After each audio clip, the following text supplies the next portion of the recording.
This is your year to ring in the deals and ring in the keys to your brand new ride during our Ring in the Savings event at Capital Ford. Like a new 2025 Ford F-250 Super Duty with 0% APR for 60 months. Or a new 2025 Ford Bronco Sport. Just $495 a month lease for 36 months with no money down. This is your year, so drive into 2026 the right way during our Ring in the Savings event at Capital Ford in Santa Fe.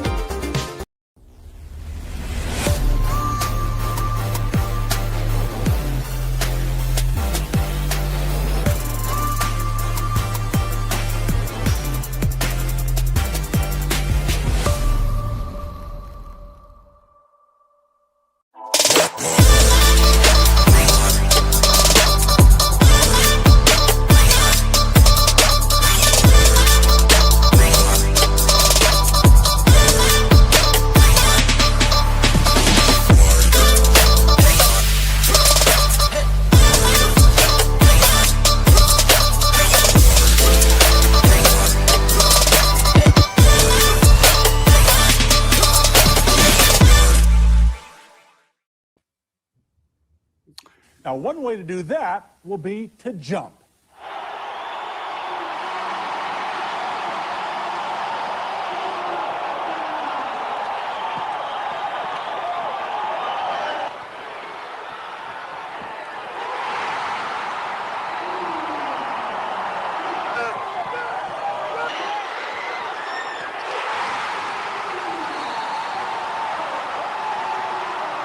Oh, yeah.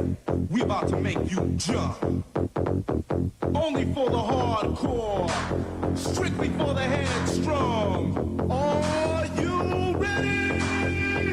5, 4, 3. You know the rest. Jump, everybody, jump, everybody, jump, jump, everybody, jump, everybody, jump, jump, everybody, jump, everybody, jump, jump, everybody, jump, everybody, jump, jump, everybody, jump, jump, everybody, jump.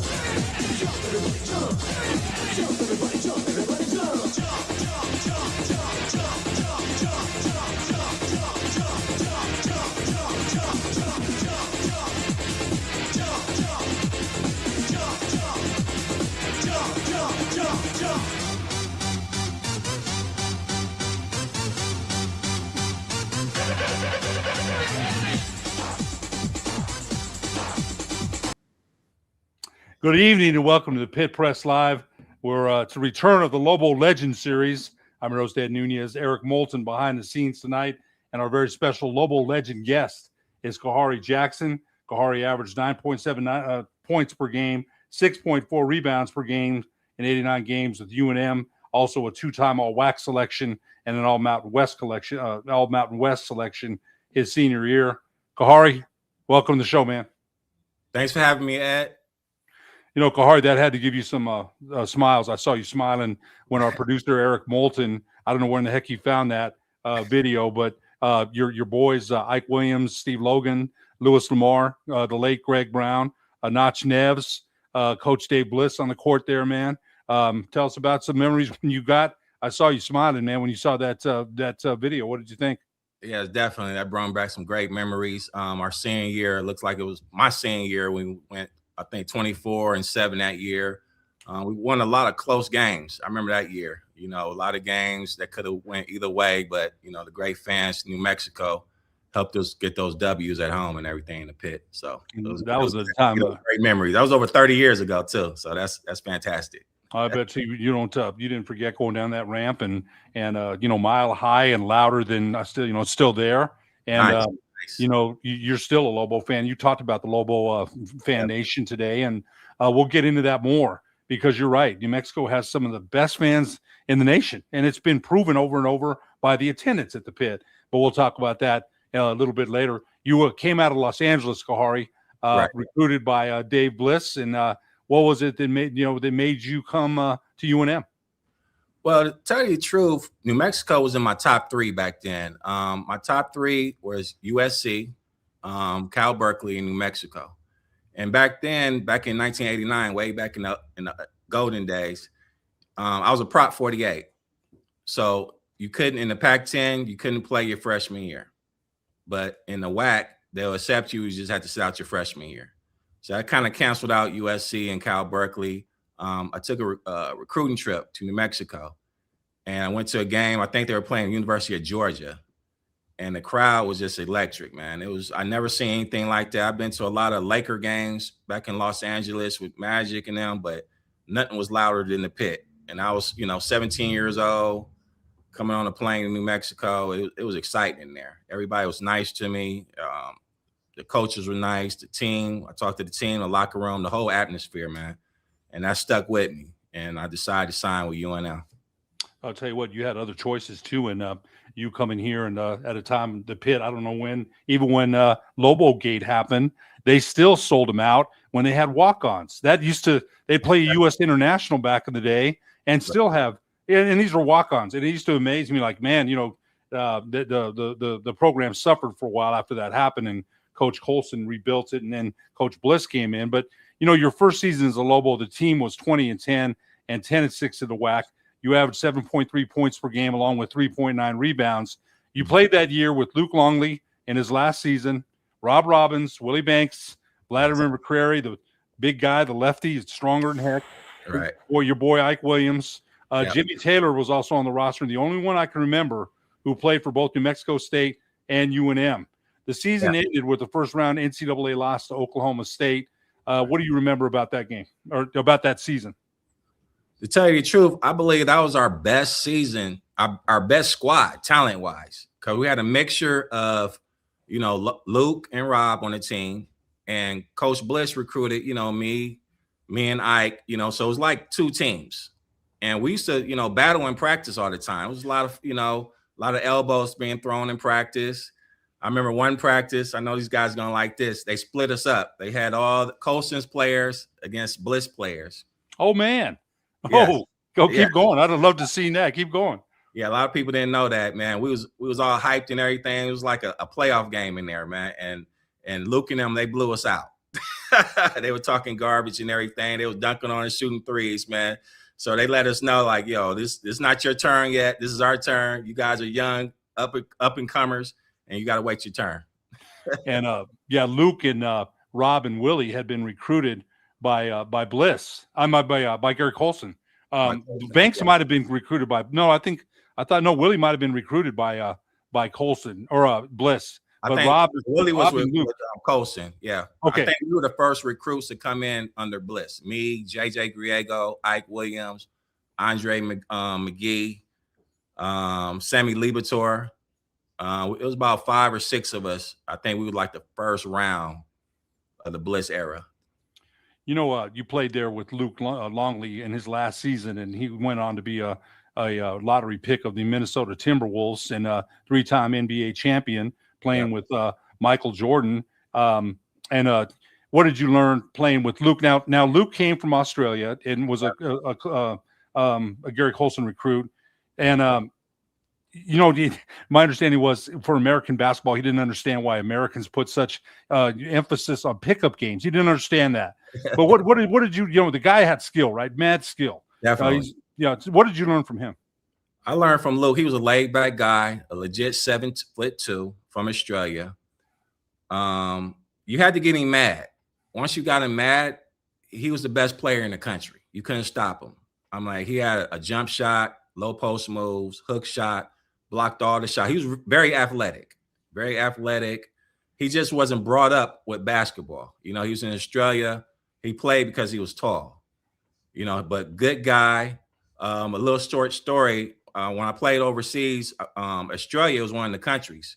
And the first team I played for was Perth, which was owned by Luke. So Luke made a call. I played out there in Perth. I loved it. Thank you, Luke, for showing me Australia. I went down there for 2 seasons to play for Perth and Brisbane. And it was all because of Luke. He always talked well about the country and everything. So when I went out there, it took me 24 hours to get there.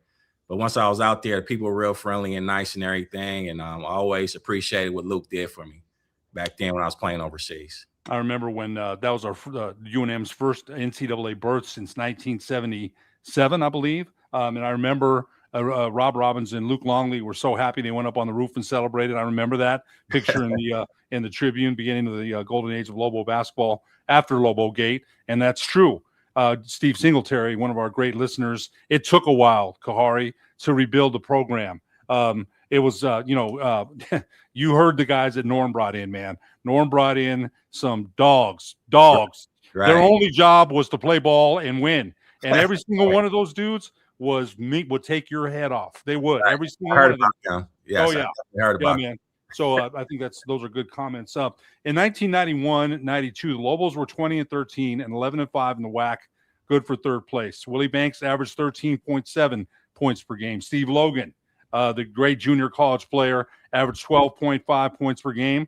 Ike Williams, we'll talk. God, Ike was so strong. 12.2 points per game. High flying Will Scott. Oh, I love Will. I love Will. 10.5 points per game. You averaged 9.8 and 7.4 rebounds per game. You're also that year teammates with the late Andre McGee, who I still can't believe him and Darryl are both gone. That season ended with a third-round loss to Virginia in the NIT. What do you remember about that season?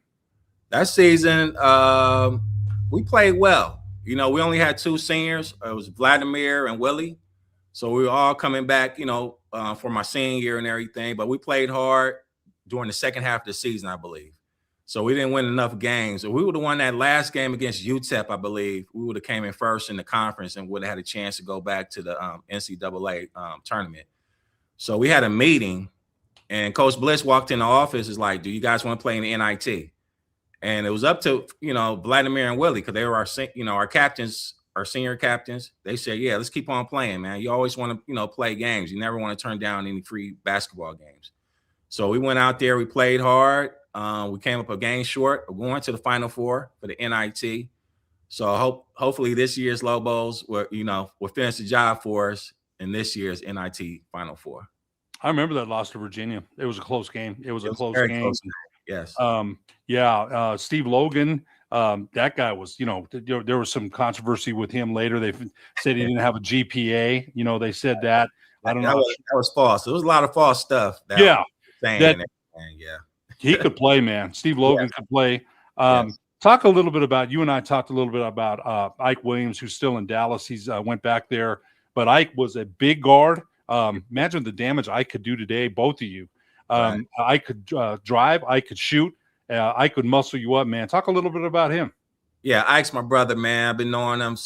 He was the first person I met on campus when I turned 18. He was 18.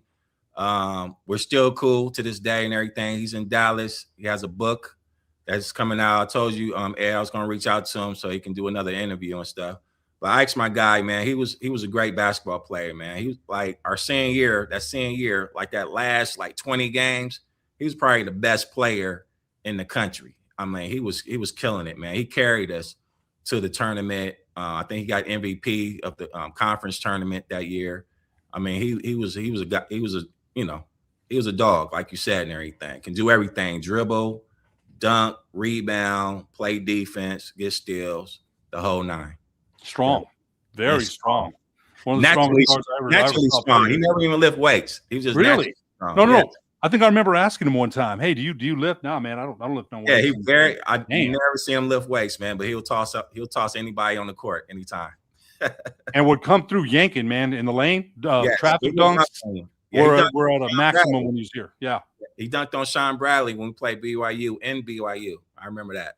Definitely. Yeah, anybody that forgets Sean Bradley, the 7'6" center for BYU that was drafted by the Sixers. I think he had a pretty bad car accident, and he's in a bad way now. But Sean Bradley, that guy could block some shots, man, for sure. So if he served up Sean, that's the kind of player for people that might have forgot about Ike, man. He was amazing. Yeah. In 1992-93, UNM finished 24-7 and 13-5 in the WAC. Good for third place.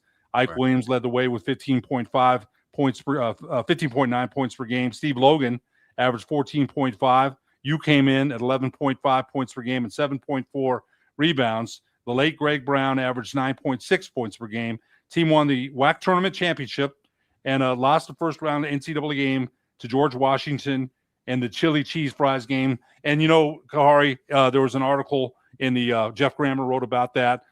Jeff wasn't here. I remember seeing that game. We'll talk about the season here. It was an amazing season. But Right. the chili cheese fries game, you said it in the paper. They asked you about it, and Yes. people were saying that they thought you guys were partying the night before because Right. you were running off the court. I don't know if it was Ike running off the court. It was you for sure, but I can't remember who else Or during the game? during the game. Yeah, it was definitely me. I had the worst. You want me to tell the story? Yeah, we want to hear it. The night we all went out as a team to some restaurant. I forgot the name of the restaurant. We all had chili cheese fries and hot dogs, like fast food type stuff. I was good. Everybody on the team was good and everything. So I remember we played the first game the next day. We had like a 12 o'clock or 12:30 game. So I was like, yo, all right, we're gonna go to bed early so we can, get up early and get ready and stuff like that. So I went to bed around 9 o'clock, man. And then by around 11:30 midnight, I was just covered in sweat. I woke up, had diarrhea, was throwing up like the whole night. And Ike was worried about me because we were roommates in the hotel. He called Larry. I think Larry's last name was Wilcox, the trainer. Mm-hmm. Larry came down. He was trying to give me some medicine. I couldn't hold anything down, man. No water, food, anything. So I stayed up the whole night. Didn't get any sleep, anything, man. But I was going to play. That was my senior year. We was in the tournament, and I was like, I'm just going to give it all I got. So I went out there weak, tired, sweating. But, I was going to give it all I could for us to get a W that day. And, George Washington came out on top of that. And who Right. knows if with a 100% Khari Jaxon, that might have been a little bit different. They had a center, Yinka Dari, who would be a #1 draft pick. Tell us, I remember that. You know what? I told you, I'm a big Lobo fan. I don't miss it, man. I remember I'm being disappointed, right? We wanted you to win. But tell us about Yinka Dari. I remember number 33. I think the Nets drafted him. I can't remember who drafted him, but tell us a little bit about you mentioned how strong he was. Yeah, he was a strong gentleman. RIP to him. Rest in peace. They say he was going to lottery and stuff. So I was like, I want to, go heads up with him. But he was legit. He was legit 7'1", strong. Once you got in the post, it was hard to get around him. He had a nice little hook, dunk shot, played great defense. But he didn't really kill us. It was a guy, it was like a freshman that came off the bench. We didn't even scout him. And he had like a great game. I forgot his name, but he the one killed this. I think he had like 16, 17 points off the bench.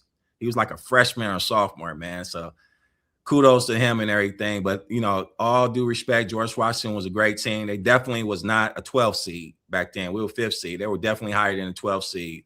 And they was great, had a great coach and a great team. So congratulations. Wasn't Bimbo Coles, I don't think. I think he had a good game against you guys. If I remember, there was a guard that was pretty tough. But yeah, no, those one of those games that we look back on.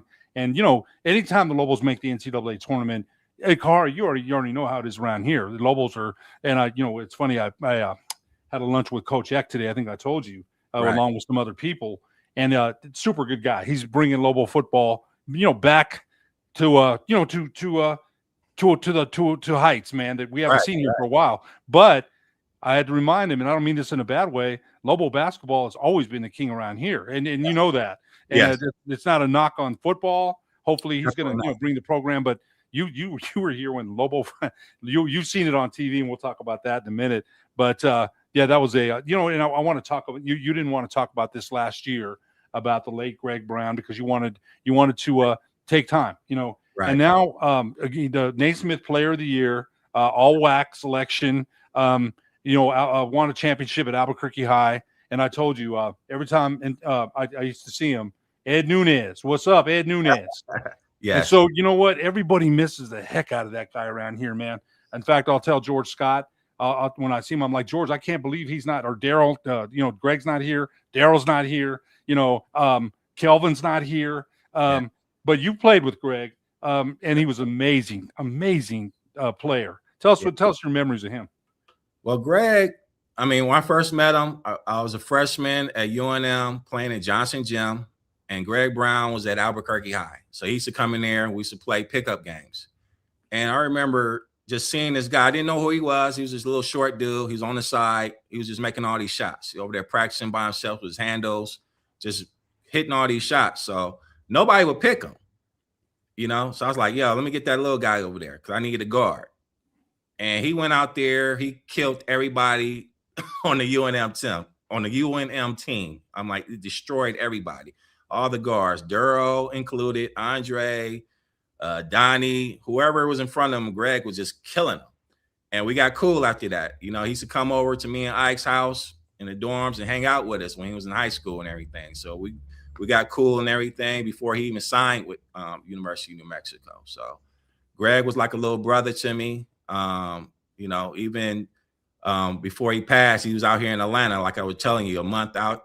You know, he's thinking about moving out here to Atlanta. You know, his older children live out here in Atlanta and everything. So when I heard the news, man, I was just devastated. You know, everybody was calling me. My phone was blowing up. Hunter Green reached out to me and just told me, you know, he confirmed everything. I just couldn't, you know, I couldn't process it. I just was with them out here in Atlanta a month prior to that. I think I told you we interviewed Johnny Brown on the Lobo Legend series, and he had called me, you know, from Atlanta, and we had a nice talk, and his son was playing out there, and he was very proud of him. Yeah. And Greg went to one of his son's games. Looks just like him too, man. Spitting image of him, and it's taller.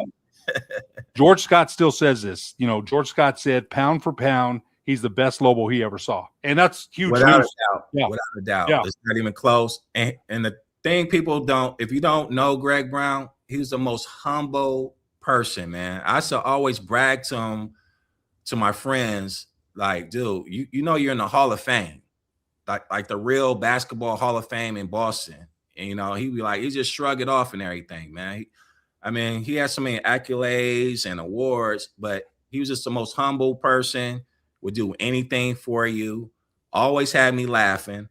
He was also always clowning me. I still got messages on my phone with what he left me and everything. I treasure that to this day. You know, his kids are out here, so I'm gonna reach out to the daughter and the son, and then you know, tell some stories.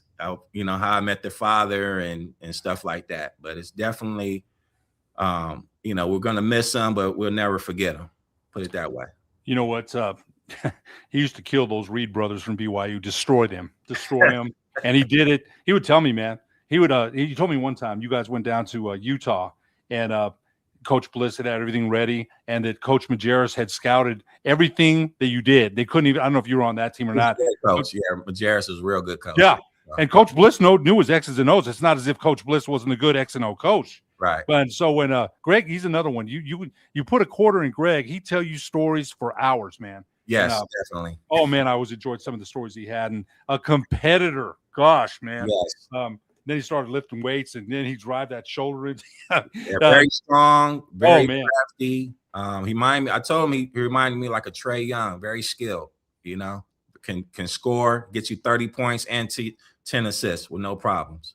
Yeah, he was a tremendous guard. And, you know, Kohari, there's been some great ones here, man. And he's definitely right up there with all I played with two of them, him and Willie Banks, definitely. Willie Banks. Albuquerque.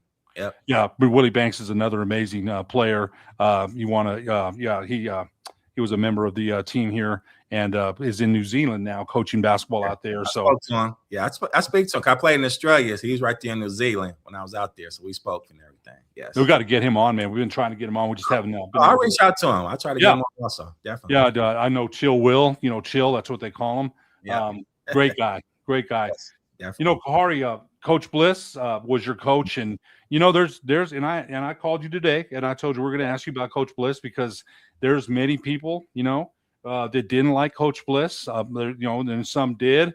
You know, he went to Baylor, and I thought did some things that, you know, I didn't agree with at all. I didn't.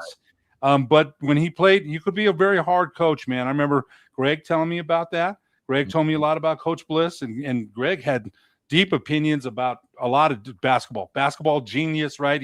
He would tell you. But what was your experience playing for Dave Bliss, who, you know, won a lot of games here, got the Lobos to the NCAA tournament, went to a lot of NITs. What was your experience playing for Coach Bliss? Coach Bliss, he was a different type of person. He wasn't personal with you. You know, he was all business. He was all X's and O's. Once practice was over, he went his way, we went our way. And that was okay with me. You know, I can't really say anything bad about him or negative. You know, what he did with me, it was all business. And I saw that early on my freshman and sophomore year. The older, Luke and Rob, they used to tell me about, protect yourself, try to get an agent, once you try to go, to the NBA or overseas and everything, because Bliss is not going to help you, da, da, da, da, da. So I can't really say anything bad about him. He always had my back, and he had a lot of players back. We can say, I don't know the Coach Bliss that was in Baylor, put it that way. I didn't respect what he did out there, but I wasn't there, so I can't really speak on that. I can only speak on the experience I had with him. He gave me an opportunity to come to New Mexico. He used to come to Los Angeles all the time, sat in my living room, spoke with my father to recruit me. Him and Coach Ash, Coach Graham, they used to always come to Los Angeles, come to my high school games and everything. So if it wasn't for him, I wouldn't have been at UNM and everything. But he knew basketball. He knew his X's and O's. He had his moments, just like any coach. But while I was there and what I experienced with him, he treated us like men, and that's you can't go against that.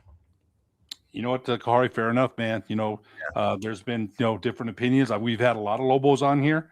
Right. I go on with Kenny Thomas twice a week, and he says the same thing about Coach Bliss.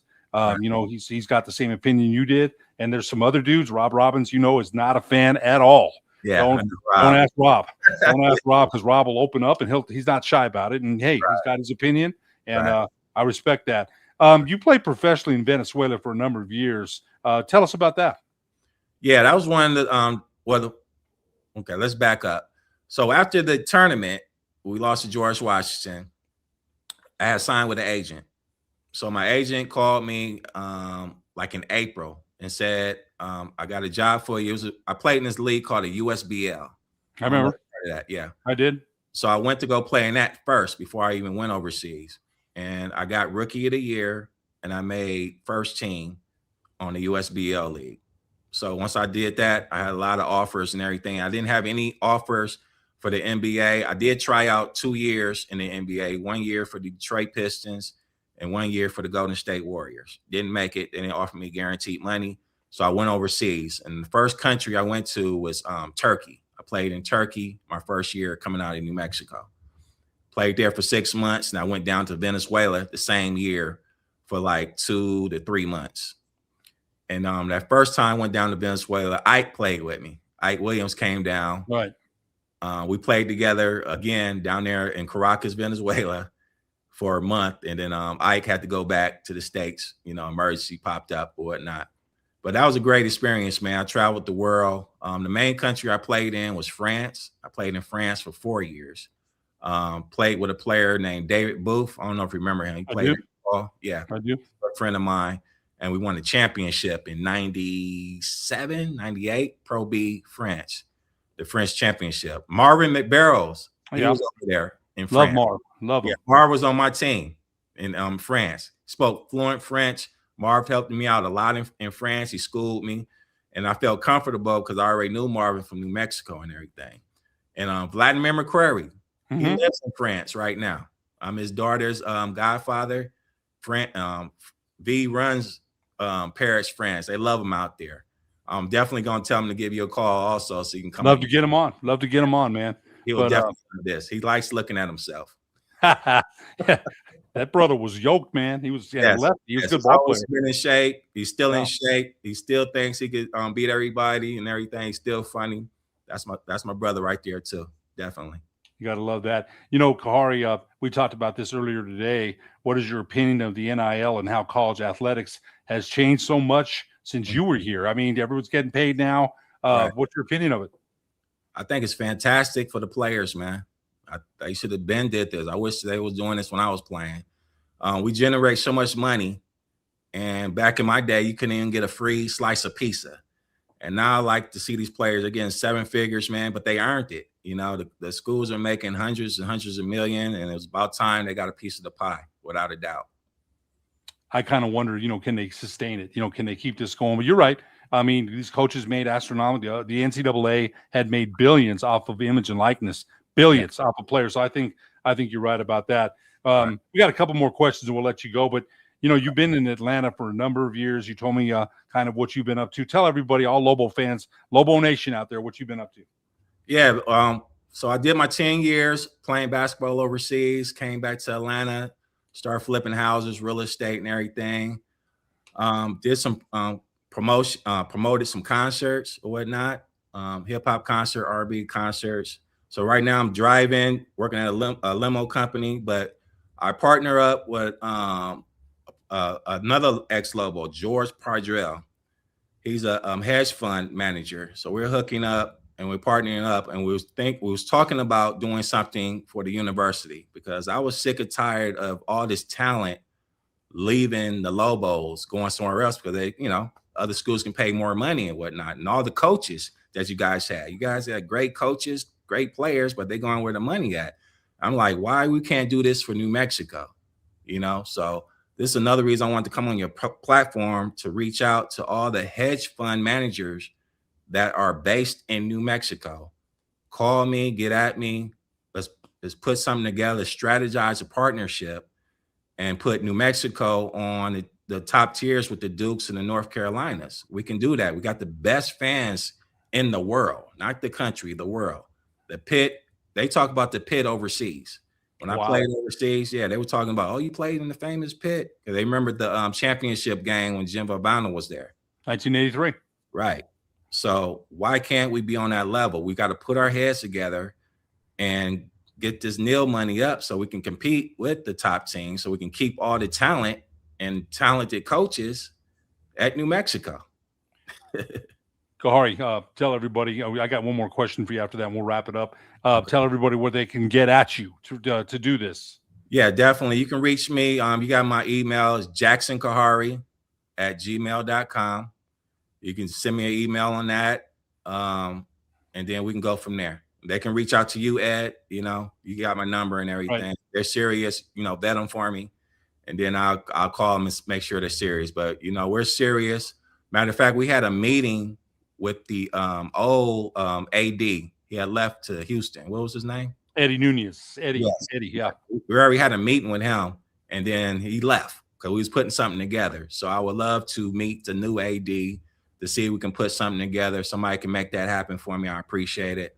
And one more thing, somebody stole my championship ring, and I would love for University of New Mexico to give me another championship ring, my tournament ring. We won the first one in school history. I still want my ring. So maybe we can mention that to new athletic director Ryan Berryman. One more question for you, Kohari, and we'll let you go. It's been a great interview, reminiscing with you. I remember you well. You're a heck of a player, man, and you're doing great things in the community of Atlanta. You've watched New Mexico play. They're in the NIT semifinals. They'll take on Tulsa on Thursday. What do you think? I think we got a great shot, man.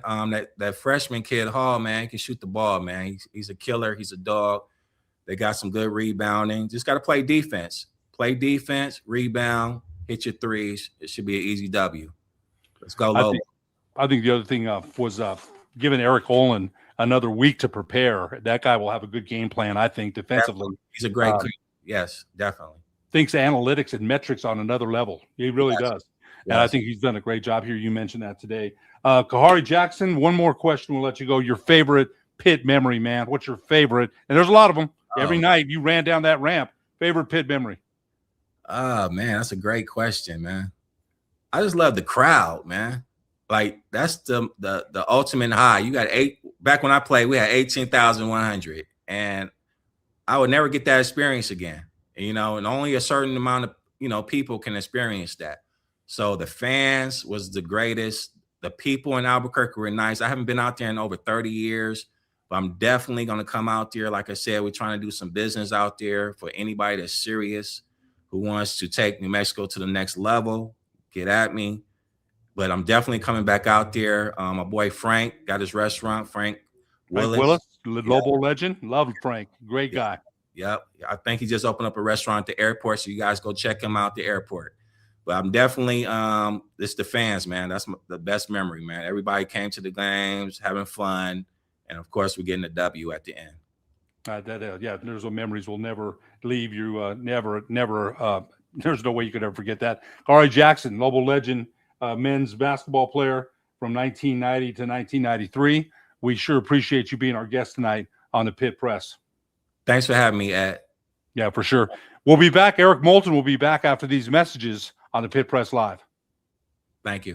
This is your year to ring in the deals and ring in the keys to your brand new ride during our Ring in the Savings event at Capital Ford. Like a new 2025 Ford F-250 Super Duty with 0% APR for 60 months. Or a new 2025 Ford Bronco Sport. Just $495 a month lease for 36 months with no money down. This is your year, so drive into 2026 the right way during our Ring in the Savings event at Capital Ford in Santa Fe.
Hey everybody, welcome back to the Pit Press Live. I'm joined by two really good guests. I'm excited to talk to these two, but before we jump ahead, I really want to thank Ed and Kohari Jaxon, former UNM Lobo, for joining the Pit Press and jumping back into our Lobo Legend series that Ed really started for us. So it's always cool to hear a unique side to the players. They all have different stories and upbringings and all doing different things in all walks of life these days. So just nice to kind of hear what they've been up to. But without further ado, let's jump into more NIT talk with Tulsa and New Mexico. We're coming down the final few days before we face off in the semifinal round of the NIT. And tonight we are lucky enough to be joined by the duo with Ryan Token and Matt Rectine. Hopefully I pronounced that right, with the Golden Hurricast boys up. You guys are in Colorado currently, but you guys cover Tulsa athletics and basketball primarily.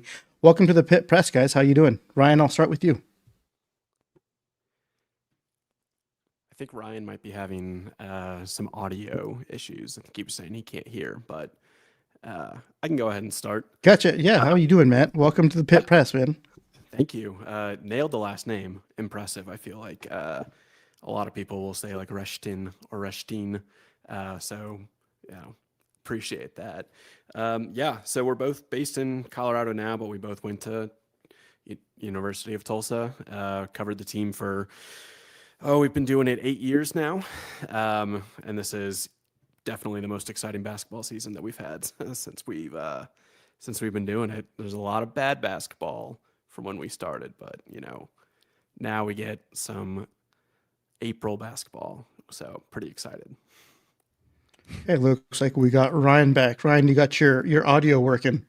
Hey man, we are so back. Never been more back than right now. I think it was a Safari problem. I had Safari rolling, switched to a Chrome browser, and all problems are solved. Hopefully you guys got me.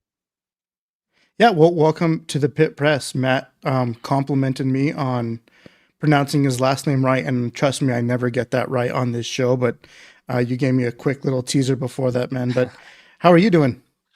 Oh man, I'm great. Psyched to be here. Thanks for having us on. First NIT for Tulsa since 2015. It's been a nice little run for us so far. Psyched to get to the Final Four. Yeah, no, we're just as psyched. I think we're a little bummed. We kind of missed the tournament, and the Lobos missed the tournament by 1 or 2 games.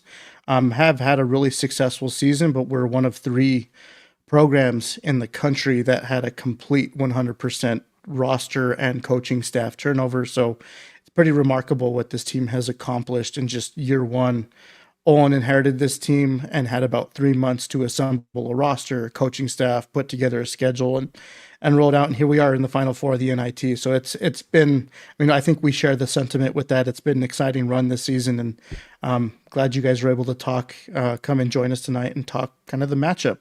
We did have a chance to kind of preview the Tulsa team yesterday. Me, Nick, and Ed was the guest just on before. But yeah, I think we all agree that Tulsa has had a really good season. They shoot a ton of threes, are really efficient. But I'll hand it over to Matt first, since you were the one that started talking first. But what's kind of been your overall impression of this Tulsa team from the beginning of the season until now? What does that evolution look like? Yeah, I think so. When we talked to Coach Conkle to start the year, we knew there was going to be a huge reliance on three. That's kind of how he's kind of tried to build the offense in his 4 years. And it feels like this is the first time that it's actually all coming together. Like, we're shooting 38, 39%, like top 5 in the country. And like you said, we just shoot a lot of threes. Like, that is our bread and butter. Like, we will take a lot of threes. We will, and we're not like forcing them like I think we have in the past.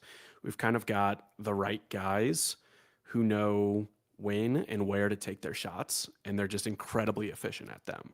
So that's kind of been, when we started the year, there was a lot of, at least from my perspective, like, is this too good? Are we going to like regress at some point?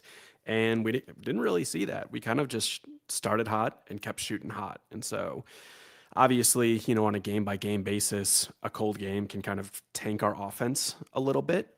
But like, when we're hitting them, we're hitting them. Like, we started our last matchup against Wichita State, put up like 30 points before it was like 30-9 early on in that one. It's just, we've got a lot of shooters.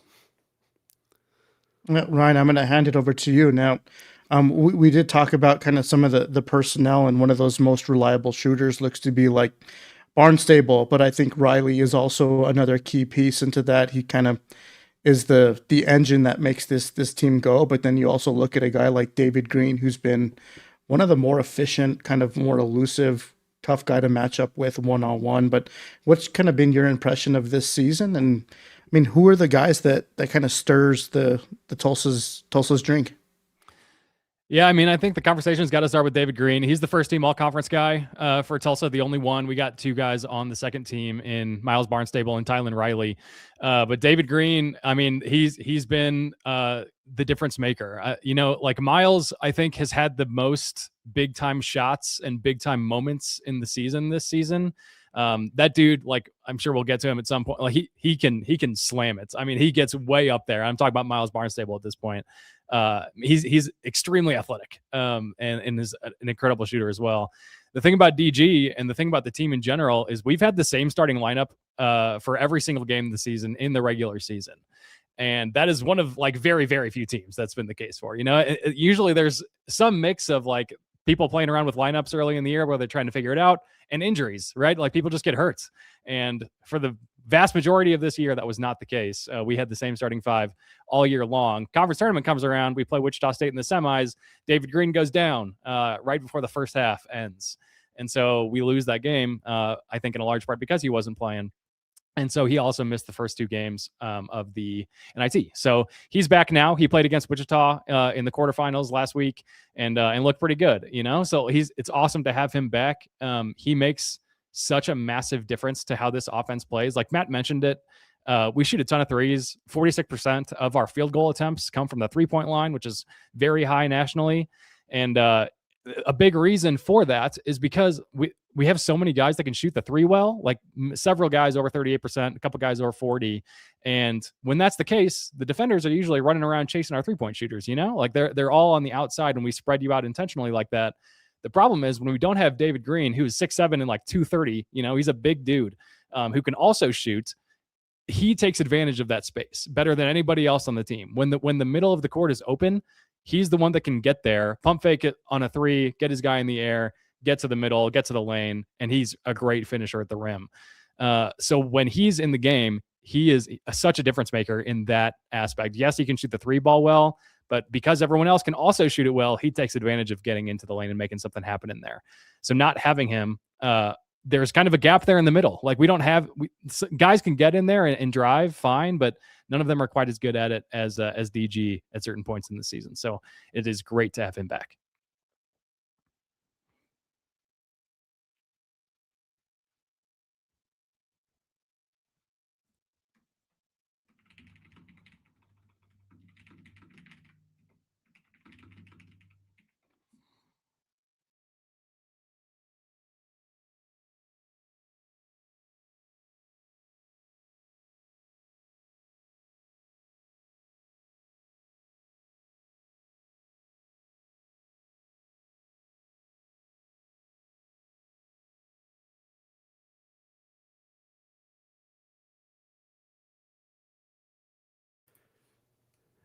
Eric, I think you might be muted. Ryan and I aren't hearing you on our side. Oh yeah, so you guys can hear me now? No. Yes. Okay. I thought it was Yeah. on my end again. Okay. Sorry about that. No, good. No, I was just talking about different guys because you talked about how Green is the guy that kind of makes this team go. But Riley, what's his kind of impact on the game? Because he seems to be more of the primary ball handler for this team, but he's another guy that can get downhill pretty quick. And he's also got a nice shot from the outside. He's just not going to be your high volume 3-point shooter like the rest of the team is. But how does his play and maybe his speed kind of change the pace of the game? Yeah, I'll take this, Matt, and you follow up wherever you want to. Yeah, he is a crucial part, honestly, or obviously. He was a second team all conference guy, alongside Miles, and Tylen is much more of the driver. He'll pull it from 3, and you can see that in his numbers. He can hit them. That's usually not his first instinct. He'll do it if he needs to. He tends to try to get it to Miles or DG or Popola to get the 3-ball up there. But he loves to drive it. So when it's not David getting into the paint, it's going to be Tylen for the most part. And he's got this crazy, like you'll see it, I'm sure, several times during the game. He's got a crazy, like he goes real fast. He'd go 100 miles an hour. He'll stop on a dime and hold there for like a second and a half, get somebody in the air, and then do a little up and under underneath him. He does it all the time. You definitely see it on Thursday when we play.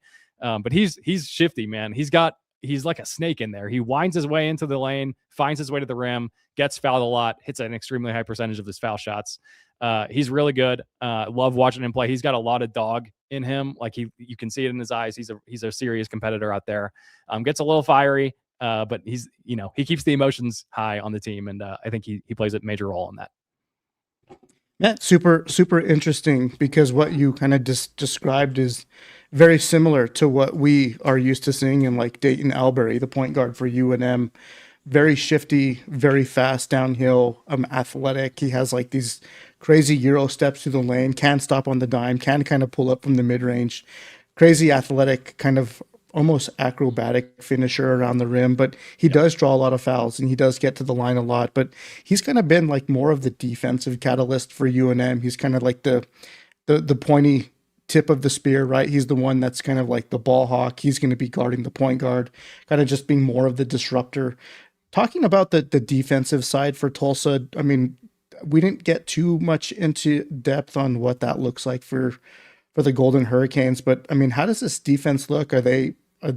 Their Ken Palm rating didn't seem super high, but it wasn't also terrible. So I don't know, Matt, Ryan, I don't know which one of you guys want to take that one. It not being terrible is definitely, as the season has gone on, that's been the case, because early on, we scored a lot, but we also gave up a lot of points. That was kind of our big issue in non-conference, and I say issue kind of lightly. We only had the one loss to Kansas State, but we didn't really look solid defensively, and that was a concern. We started conference play losing 2 of our first 3 to North Texas and South Florida, and like those are both good teams. South Florida won the conference, but there was some questions around, is our offense going to be good enough to compensate for like how porous our defense has been? And I think we kind of saw some adjustments kind of in the back half, played maybe a little bit more aggressively, and more, I would say, like accountability on like that's the kind of style of defense that we need. And I think it's the kind of defense that gets better the more the team plays. And that's kind of what we saw in the second half. So I would say us being like average is great improvement. Yeah, and we have been playing, like, to Matt's point, it's definitely been better recently. It started off real rough on the defensive side of things. Something to note probably coming into this game, and looping it back to Tylen Riley one time, he has been the lead ball defender for the last several games. When you look at Wichita, I mean, he was on their main guy like the entire game, like hounding him, and he did a great job. The last several times we played Wichita, he's been right on him, and sometimes that dude just goes off, and you can't do anything about it. He's an amazing player. But on last time we played him, you know, in the quarters, just a week ago or so, he was locked in on him the whole time, and played him really well. I think he went like 1 for 10 from 3, the Wichita guy. So he's got the potential to really lock down whoever the lead ball guy is for you all. I assume that's probably Jay Call or something like that. But I wouldn't be surprised if Tylen is the lead man on defense. Yeah, speaking of the UNM's personnel, I'm not sure what kind of research you guys have done beforehand. I know that you guys put out a podcast about once a week. And what have you guys' impressions been of Eric Olin's crew, and maybe just some of the guys that stick out to you the most? Haven't done a ton, honestly, yet. Probably going to do that today or tomorrow still. The deeper dive on your all side. I am very impressed just looking at the high level stuff of what Eric Olin's been able to do this season. You know, like first year there, and you look down at the records with Richard Patino, and they were great. You know, he took over a program like doing very, very well, obviously, especially with where Patino's at now, and no drop off at all in year one. So, and I think I saw also no returning production from last year. I don't know if I read that right, but I know if it's not nothing, it's very little. Okay, yeah, none. So that's extremely impressive.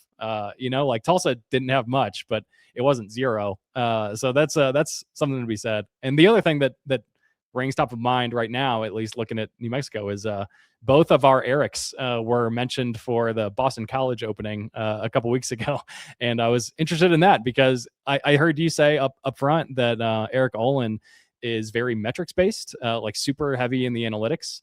And Conkle, our guy, is extremely like that as well. Like probably the most analytics focused head coach that I've been around.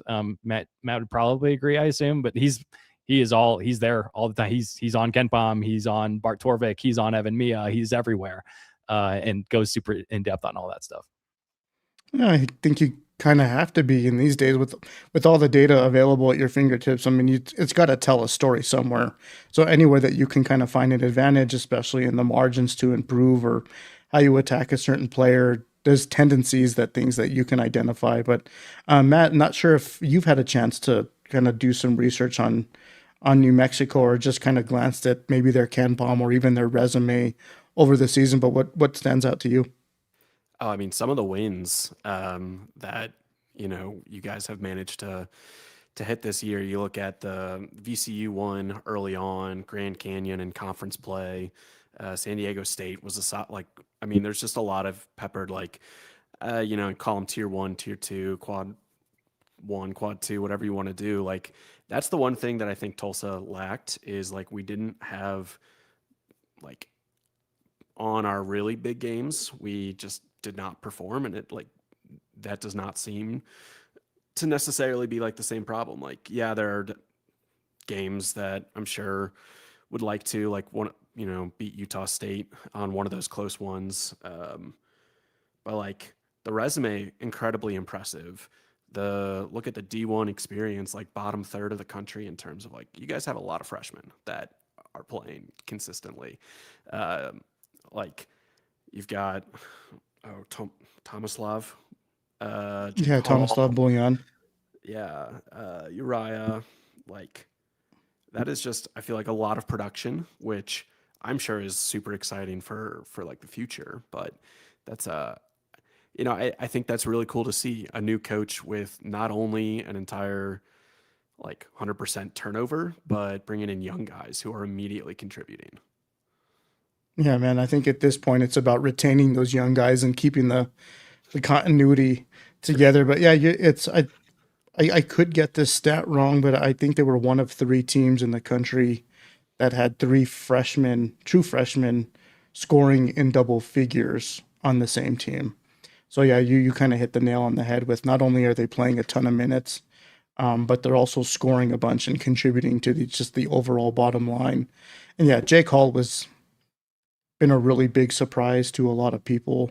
Um, he's not someone that kind of jumps out at you and is like, he's the most athletic guy in the gym. I mean, you're warming up across the court and you're like, this guy's going to give us problems. And like, he will literally go out and give you problems. He's just so savvy and kind of well beyond his years and in terms of just knowing the game, making the game kind of slow down to his pace. But um, when you talked about the resume with UNM on being impressed with just some of the Q1 and Q2 victories that they had, I'm not sure how did you guys kind of take Tulsa's overall resume throughout the season? You guys had a couple wins. I think you guys knocked off. Obviously, Wichita State stands out. You guys knocked them off in the quarterfinals. But any other games that really kind of stand out to you that maybe are the most impactful for the season, um, or any games that kind of stand out the most? Man, I mean, just to take you through the schedule real quick, you look at the non-conference schedule. It was pretty weak, especially at like the home schedule was a real bummer. We got some decent ones, on the road and neutral sites. I think this is probably a similar story for a lot of mid majors that were not in like the top 40, 50 of KenPom coming into the season. It's just harder to get the tier 1 and tier 2, quad 1 and quad 2 games on the schedule. At least that's how we understand it over here in Tulsa. So man, like the non-conference tough, we had one real good road opportunity against a power conference team in Kansas State who ended up not being good, lost to them by 1 on the road, should have won that game. Real bummer to lose that one. And then you get into conference play and we dropped our first, few conference games. I think actually we started off with a blowout win and then dropped, a few in a row after that. And it was a big wake up call. Like no one knew what to do with the team really after we dropped those couple games to start off conference play because we had played such a weak-ish non-conference schedule. And then we blow out Rice to open conference play and then a few games in a row of losses. And you're like, okay, where are we really? Like in the metrics, we were looking pretty good. About where we are right now, 50s-ish. But you come into conference play limping after you're feeling really good with the non-conference record, if nothing else, and just had nothing for a little bit there. And then, turned it around and shots started falling again and ended up mostly just being a blip on the radar. So, I mean, honestly, the Wichita games were the biggest ones. They tell a story of the season. When we didn't shoot well, we got punished against them. When David Green got hurt and we didn't have that middle of the court capability that I mentioned up front, we got punished against them. And then when we do shoot it well, we beat them both times. So we're 2-2 with them on the year. Got 1 in the NIT, which is sweet. And that's probably the biggest one to point to. But yeah, there's not a ton of juicy ones to look at.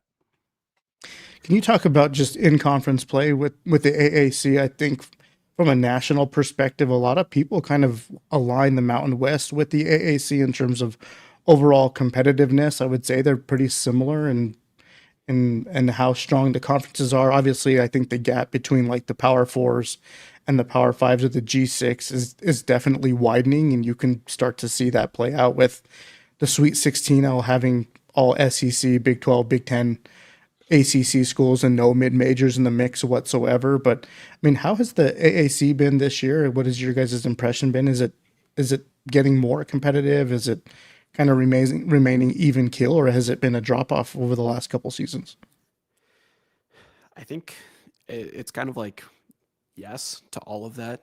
There's been a drop-off, like when we lost Houston, obviously a huge they brought the conference pedigree up tremendously.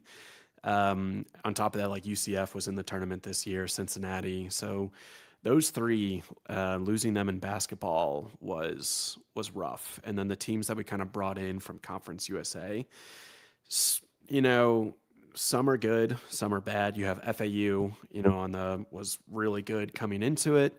Obviously they lost their coach who's now in the Final Four at Michigan. So there was kind of like an expectation that the teams like in the American were going to just like dominate. And like the teams that were previously. So like Memphis, there was a lot of talk on, Memphis is going to be running this conference, and that has not happened, which, as pretty much I would say every fan of any team besides Memphis in the conference loves to see Memphis fail. But at the same time, it does hurt the, I don't know if reputation, hurts the competitiveness like on the national level. I think the conference is pretty competitive and the floor is getting higher, but we're not quite where we were a couple years ago in terms of like whether or not the American can be a two bid league is, Tulsa could have been in that point if we didn't drop 3 in a row real late in the season. I think we could have been at least on the bubble conversation, but you get a couple losses in this conference and it's not good enough anymore. Whereas, back in the day, I think we had Houston, Wichita State, and Cincinnati like all competing for bids. And I don't remember if we ever got 3, but we definitely had 2 like pretty consistently. So I would say I wish we were at where the Mountain West is. I think there is a little bit of a difference in terms of like the top of the Mountain West is probably, I would say upper half is better than upper half of the American, but I think, like the top 3 teams in the American are going to play competitively.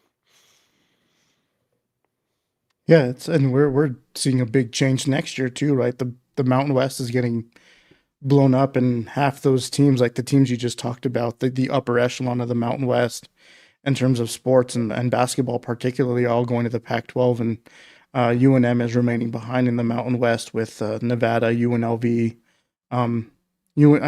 two really still good basketball programs, but not like San Diego State. You're also inheriting a team like Gonzaga in the Pac-12, so it's Utah State, who's been a really good team recently. They actually challenged Arizona in that first round of the NCAA tournament. Not sure if you guys had a chance to watch any of those games, but it's been really competitive. And we went out to the Mountain West tournament this year, and just about every game was as physical and as competitive as you would have thought. It's just kind of a bummer to kind of see it disintegrate and it be the last year. But any final thoughts before I let you guys go? I really appreciate your time, but maybe heading into Thursday, I could get some predictions or maybe some keys to the game from Tulsa's perspective. Yeah, I'll give you some X Factor guys to watch out for that are not the big name ones, just in case that's helpful. I think most people, if you take a passing glance at Tulsa, you'll know about David Green, you'll know about Miles Barnstable, and you'll know about Tylen Riley. They definitely show up on the stat sheet. They're the all conference guys, that kind of thing. Guys to watch out for that really make a huge impact, especially if things aren't going quite as well for one or two of those main 3 guys. Ramad Dean. It does not get a ton of minutes, but that guy has played some of the most impactful minutes I've seen on the court this year. Like when he is in there, he is an offensive rebound hound. He's extremely physical. He's had some of the most impressive rebounds that you just see on TV that you'll see. Like he jumps, he full arm over his head, grabbing stuff out of the air, that kind of thing. Makes a huge impact because we're a decent rebounding team, but he gets us to be a really good one sometimes. The other one, Jalen the Wall, true freshman, extremely impactful freshman, can shoot the ball, can handle it extremely well. Tylen Riley was not supposed to be the starting point guard. We had another guy on the roster coming in that we thought was going to be it. That was Terrence Ford. He got hurt right before the first game, unfortunately, missed all year. And so I think if Terrence Ford doesn't go down and Tylen Riley becomes the first string point guard, we're probably not seeing much of Jalen the Wall at all this year. And now we get to see him like pretty often. And that guy is electric sometimes. He has carried us in some games where the other guys, if the shots just aren't falling, we shoot so many threes. If they're not falling, it's obviously not going to work out well generally for us. But if you get Jalen coming in off the bench and, nailing some threes, pushing the ball down the floor, making some things happen offensively, he can be an absolute game changer too. So I'd call out Ramad Dean from a rebounding perspective and Jalen the Wall from an offensive matchmaker perspective. Yeah, really good info, man. Appreciate the take. Matt, any final thoughts from you or maybe some keys to the game from your end? Yeah, I've learned not to do predictions because they always come back and bite me afterwards. But I think for this one, I'm expecting it to be a pretty fast-paced, high-octane offensive type game. I wouldn't be surprised if both teams are in the 80s for it. And so I would just say my thought is first team to get to 80 is going to pull this one off. And Tulsa's best chance is we've got to be hitting at least our average 3-point percentage. So if we start cold, which we have done in a couple of our losses, like to South Florida this year, it's tough. I will say Tulsa can battle back. You look at North Texas in the conference tournament, we started that one 14-0 hole to start off the game, came back and won that in triple overtime. So it's definitely, Tulsa gives up a lot of runs, but we also have the ability to go on a run at any point. So that's really what we need. We need to go on more 10-0 runs than we give up, because that's been the key to our success. Hey, and one more thing before we go. I saw we had a Paul Pressey appreciator in the comments here, so shout out to you. That guy is the GOAT. Yeah, well, I want to thank you guys for taking your time out of your night to join us for 30 minutes. It was nice chatting with you. Maybe we can do a recap following that game, depending on how much time we have between that one and the championship game. But it was nice talking with you guys for a little bit, and wish you guys the best of luck. And you guys do a really good job with your podcast. Appreciate it, man. Thank you for having us on. Very intrigued by the whole StreamYard setup. We've never done it, and I really like how you guys have it here. So it's cool. Yeah, highly recommend it. Really user-friendly. So, all right, guys, we're going to take a quick commercial break, and when we come back, we'll be joined by Ricky Thompson of the Cherry Heat Check podcast. You are watching the Pit Press Live.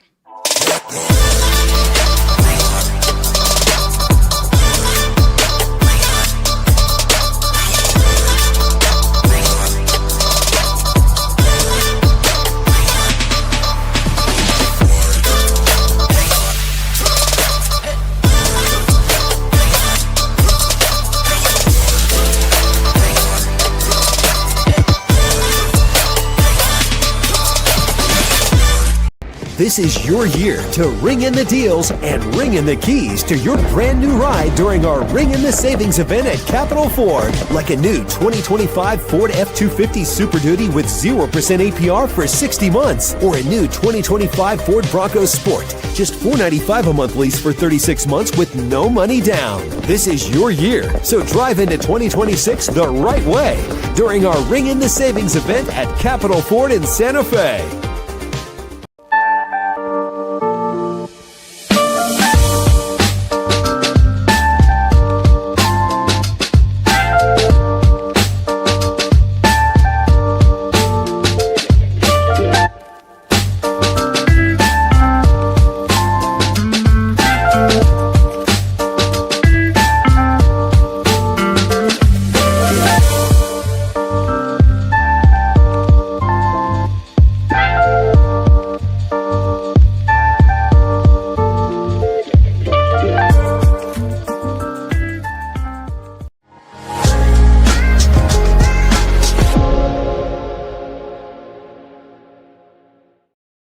Hey, welcome back to the Pit Press.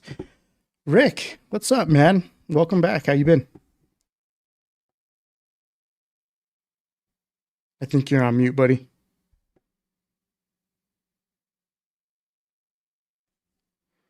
We've got some audio issue. Let's see.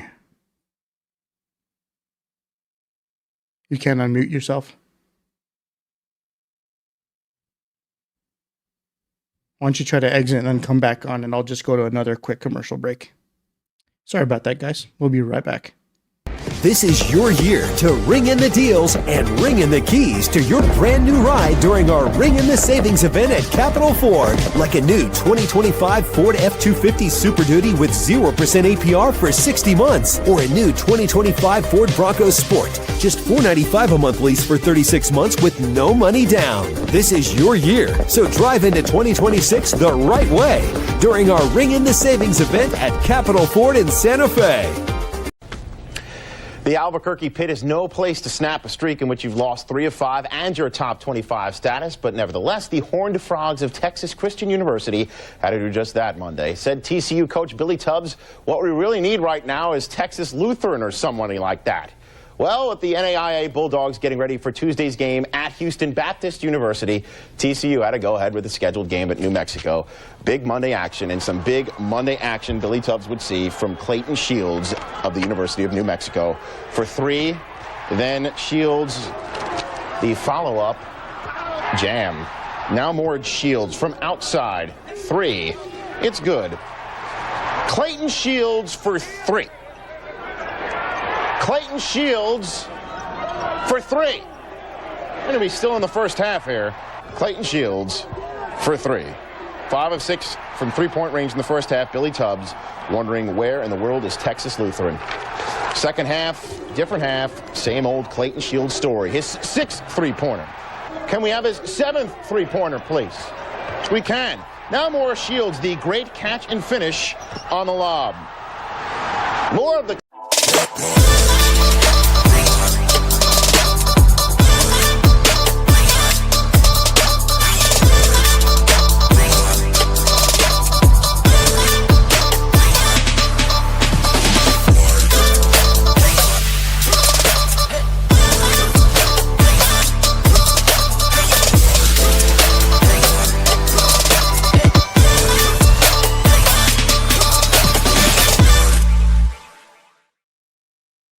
All right, let's give this another go. Rick, welcome to the Pit Press, man, or welcome back. How you been? Sorry about that, Eric. I tried to warn you that I was frozen in space. Thanks for having me back on. Great to learn some more information about Tulsa. Happy we're still talking Lobos basketball at this time of the year. So thanks for having me, sir. Yeah, man, let's just jump right into it. We were fortunate enough to kind of hang out for a little bit in Vegas while we watched our Lobos kind of take on.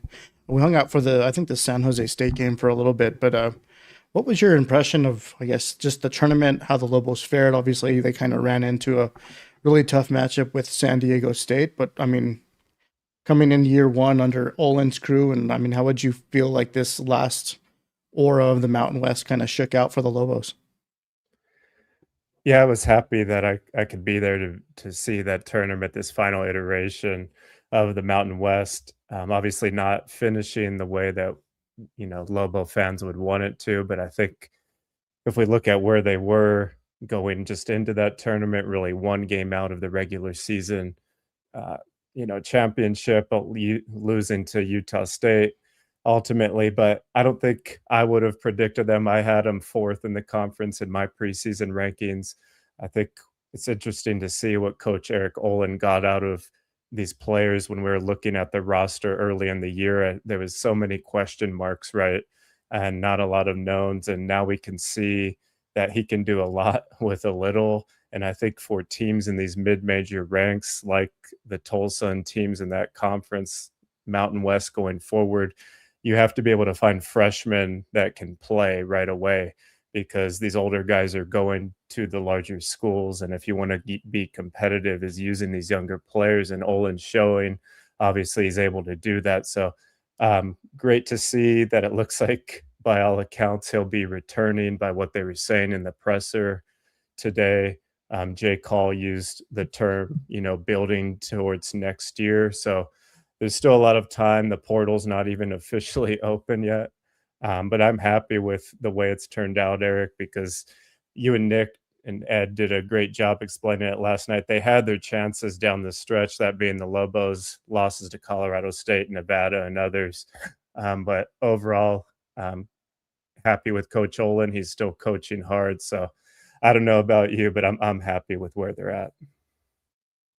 Yeah, I am too. And man, I did listen to that interview. Hearing Jay Call and even Olin a little bit talking about building for the future was really encouraging to hear, because I mean, you just never know, right? Like Eric Olin's name was tied to a few different jobs. I think a lot of them were rumors, but that's all they were until anything actually comes true. And then even briefly on the podcast last night, we talked about Mad Dog Matson kind of being tied to the Utah State job, and there was like zero truth to that. But we played the kind of the theatrical or theoretical storyteller and just how that might look for Utah State. But I don't know if you've had a chance to really look much into it with the new coach that Utah State just hired. I don't know if you have any kind of knee-jerk reactions to that, or if you're just ready to move on from Utah State and let the bygones be bygones with the future Pac-12. Well, Eric, since it is after hours now and I'm the last guest, I kind of feel like AJ Hawk going on the McAfee show where you can say crazier stuff. But I'm I'm sad to see Utah State leaving from a competitive perspective. But as far as their fans and the people that cover Utah State, I'm ready for it to go. I'm hitting unfollow on all my Utah State follows after about the next week here, because they've been trying to drive Lobo fans crazy, saying that Eric Olin was rumored to get the job at Utah State. And, you know, even some of their beat writers, real media members and national media members saying that Eric Olin was one of the top candidates. And I don't, he may or may not have interviewed for it, but I see no way in hell that he was ever going to go to Utah State. And they can talk about their rejuvenated NIL money. Let's not forget that Coach Calhoun was giving some of his own salary last year back to the NIL of Utah State just so he could keep Templin and Falsalev on the cheap. And now they're out here thinking they're going to retain it. I'm ready to say goodbye to Utah State. I think they made a good hire in Ben Jacobson. He has led Northern Iowa to more tournament appearances over the past 20 years than Utah State has over that same time span. He's also won more games, so I think they should be happy. Can they keep him more than 2 years? We will see. What are your thoughts, Eric? I think the likelihood of them keeping him more longer than 2 years is probably one of the reasons why they hired him. And yeah, he did have that Sweet 16 run with Ali Farouk-Manesh on that roster that helped get them to the Sweet 16. But that was also 10 years ago. And this is a completely different landscape with college basketball. When you talk about rev share, NIL, let's not forget that Utah State is also going through an overhaul with a new president for the university. They have a new athletic director kind of running the new regime there. So a lot has changed.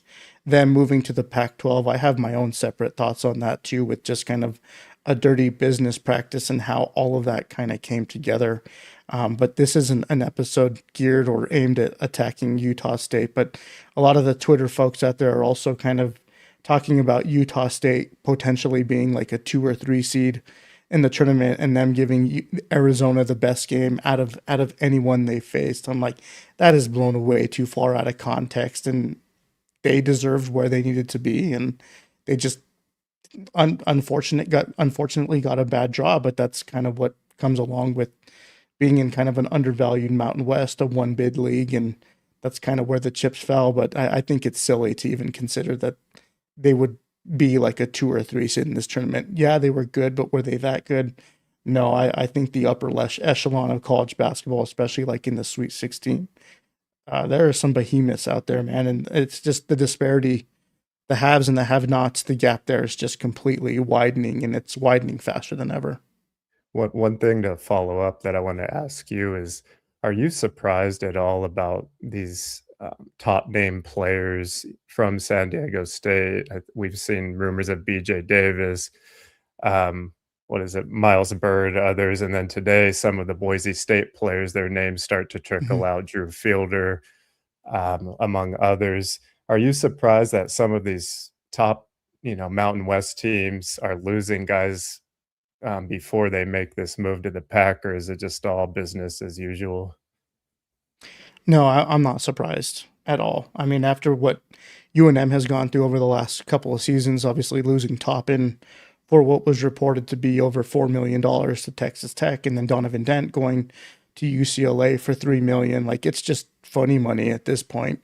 And for guys that are all Mountain West players, like there is room on Power 4 rosters to make the leap. I think like DGL, Draw Gibbs, Lawhorn from UNLV is going to see the bag. But you also have to consider like their role is also going to be minimized too. They're not going to get the shot attempts. They're not going to get the minutes. But if you're willing to give that up for a decent payday, which is probably more than you might get at like a Mountain West or even a Pac-12 school, it just kind of comes down to priority and what are you trying to make of your last few seasons of eligibility. So to answer your question, no, I'm not surprised by it at all. is it unfortunate to lose that at the Power Five or the G6 level? Yeah, it's super unfortunate, but that's just the way this game is shifted.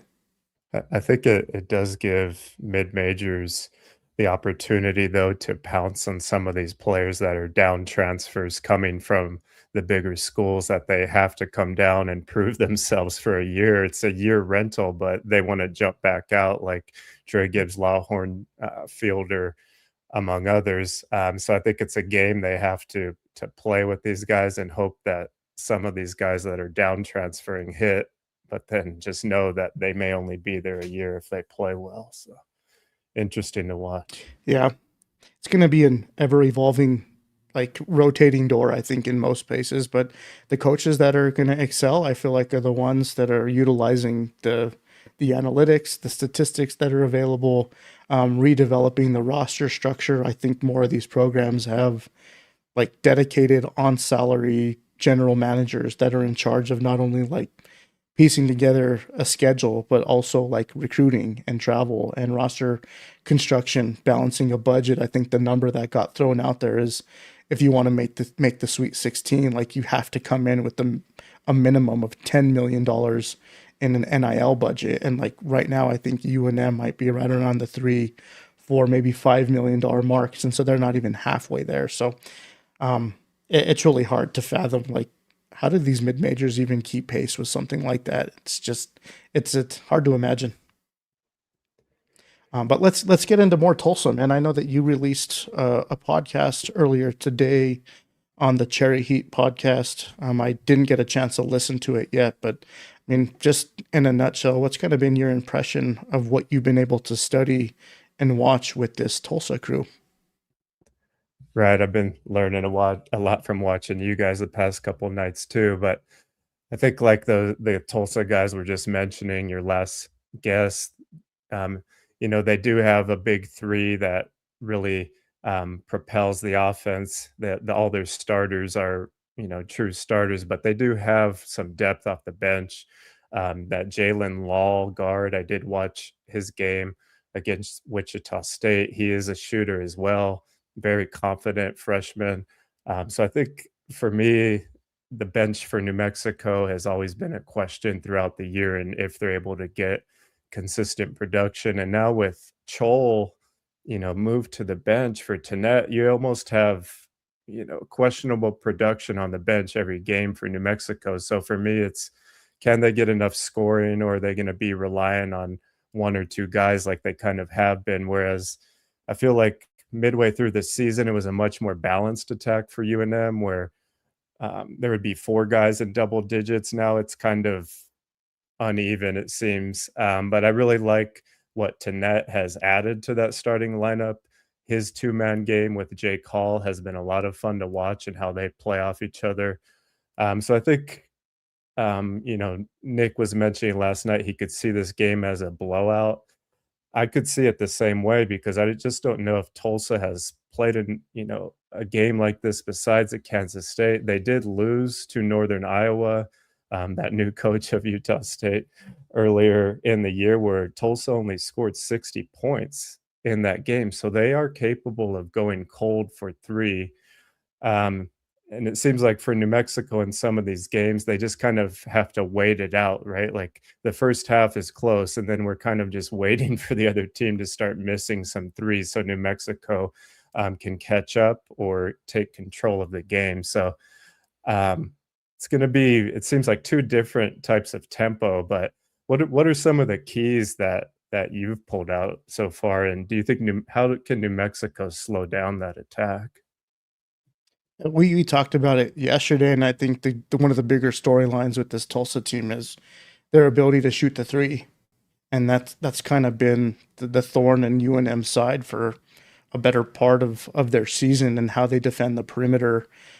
They're giving up a ton of threes, but yeah, you start to see like the threes start to fall off in the second half. They're just not nearly as effective, maybe because just due to wear and tear, but games I refer to, like a Boise State or a Colorado State teams that actually lit up the Lobos from downtown, are the games that the Lobos struggled to keep pace in. because they just struggled in that pick and roll game. They struggled to guard the perimeter. And when you look at Tulsa's roster, they can make threes 1 through 5. They're coming off a lot of ball screen, ball handoffs. You look at a guy like and I'm spacing his name. It was Barnstable. He is like a sneaky athletic guy. The guys that I just talked to now, I guess I didn't really apply that to his game, but he's athletic. He can kind of penetrate. He has the ability to elevate and dunk, but he's a high volume 3-point shooter. He is a quick release. He's got a really good form, and he's doing it off the bounce. He's doing it on the catch and shoot. He's coming off of curls. So it's like, how do the Lobos defend that? Because they're always switching around the perimeter. And when you look at guys like Rock or Bouillon and having to extend the defense out to the perimeter, that's kind of where they get themselves into trouble, because they don't have the lateral movement to get out and cover guys like that. So that's kind of the one thing that maybe I would pay closer attention to, because they're going to be asked to step out on these guys while also trying to defend the rim like Coach Owen. That's kind of what his system has been pretty much the premise of for most part of the season. Yeah, I can see that when Rock is in the game. We know he's not comfortable usually coming out even past the free throw line. And the big man starter, Tyler Berhard, he sets that screen up top, but then he immediately rolls down to set a screen for another guard. So it is a lot of movement up top. It's going to be confusing for guys like Chol and Rock that seem a little slower to process that action up top sometimes. So I agree. That's going to be a challenge. I think outside of Tannett and Albury, it's going to be difficult for almost all our wing players to, guard across the top. And I'm also kind of interested to see how Luke Hott matches up. Is he going to be the one guarding David Green, their leading scorer? What are you thinking there as far as Green? Yeah, to me, I think that's like the no-brainer. He's the defensive catalyst, and he's the one that has the size and the ability to do that. He's an older player. He's got the build. He's more physical. David Green is 6'6", 6'7", but he's left-handed. Can be a slasher. We talked about it on our show yesterday. He's a typical 3-level scorer. If you give him too much room, he'll definitely kind of beat you out from the perimeter. But if you're kind of slow to get to him, he's going to blow right by him and take it to the rim too. So I think Luke Hott makes the most sense. But then after that, if he were to get into foul trouble, which he has in the past because he's been asked to guard their best player, then you have to ask and lean into a guy like an Antonio Chol. And to me, not a ton of confidence there with his defensive ability, although he did play well in the Mountain West tournament against San Diego State. I thought he did well defensively, but I just kind of question his lateral movement, him being able to cover ground. But it's going to take a collective effort, man. I think these guys are going to have to be quick to defend the perimeter, close gaps, go over ball screens, close those gaps, get to those pockets that these slashers like to get to. So I don't know. What do you make out? Are you thinking that Hopt is going to be the guy to shut him down, or is it going to be more of we're switching everything and everyone's going to be everywhere, scramble and figure it out?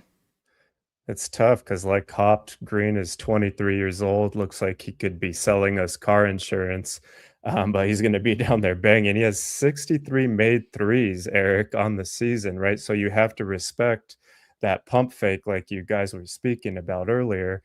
It seems like he has a little more strength down low than Hopt. I think he has more just natural body weight.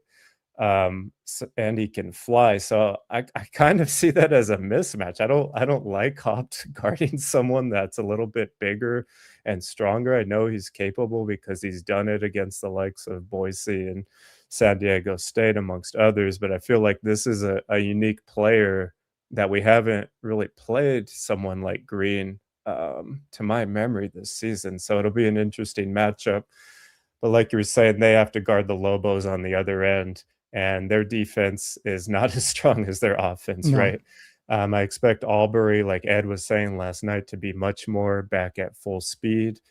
And his decision-making has been much better for the most part the second half of the season, whereas early in the year, there was times like against New Mexico State where he was driving like Tiger Woods, right, and making careless decisions when he was stopping, where now he's much more under control, kind of like a F1 driver, using that power and harnessing it. So hopefully Albury can see, hopefully he's not throwing up anymore, because they need him, especially on defense against Riley, because if he's making Riley for Tulsa go everywhere, then that's going to make it easier, on the other end to score, because they're going to be burned out. So it's intriguing. A couple. I think the Riley and Albury matchup is probably my second favorite matchup to look at.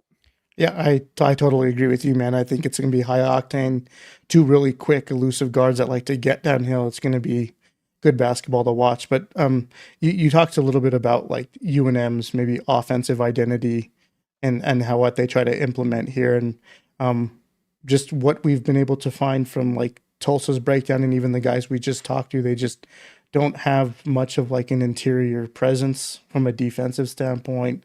You talked about Barron being that guy, but he's just not your typical like shot eraser, rim protector. He's not going to body anybody up. So I think the Lobos have a clear advantage with getting the ball down low often and early to Bullion, and even TJ Rock. He might actually see some minutes down there where he can do some damage. So I don't know what's your take there with kind of some paint touches. I think that's where it has to start, with getting Bullion the ball early and often, and in places where he likes it, where it's just a catch and an easy move, not with his back to the basket where he has to make too many dribbles. And I think if they get there early, they don't have to worry about the slow start, because their offense will open up off of that.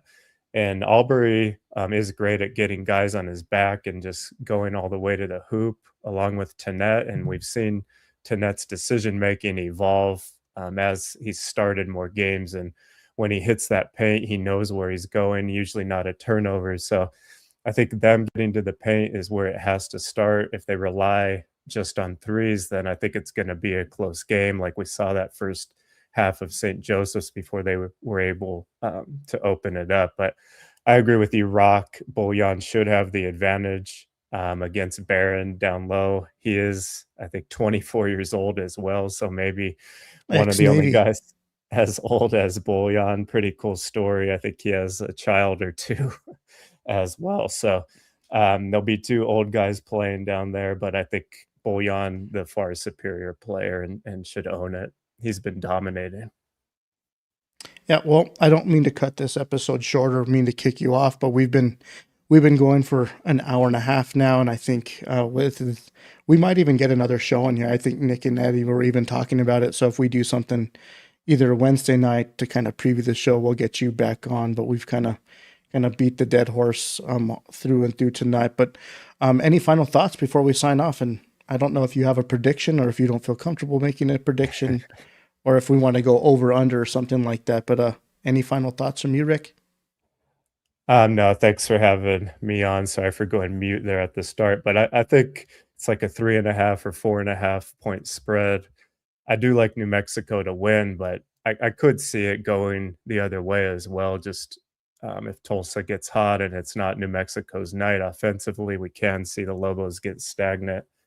Hopefully it's not happening in this one. So I'll call New Mexico to cover in this one. And hopefully I can get back on with you guys, if not before, then after that one.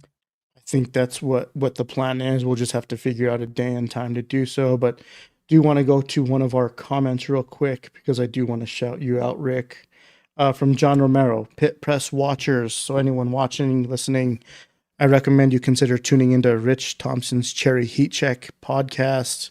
You can find all his stuff, Apple, Spotify. I think you're also on YouTube. Where can these people find you, Rick? And I mean, you can never get too much Lobo talk, man. Tell us where. Yeah, wherever you like you podcast, MySpace, FaceSpace, on the internet, wherever you listen to your podcast, it should be available, hopefully. But yeah, thanks, Eric. Appreciate you always, sir. Yeah, man. We'll reach back out and hopefully we get one more episode in before the big game on Thursday. But I want to thank everybody for tuning in tonight.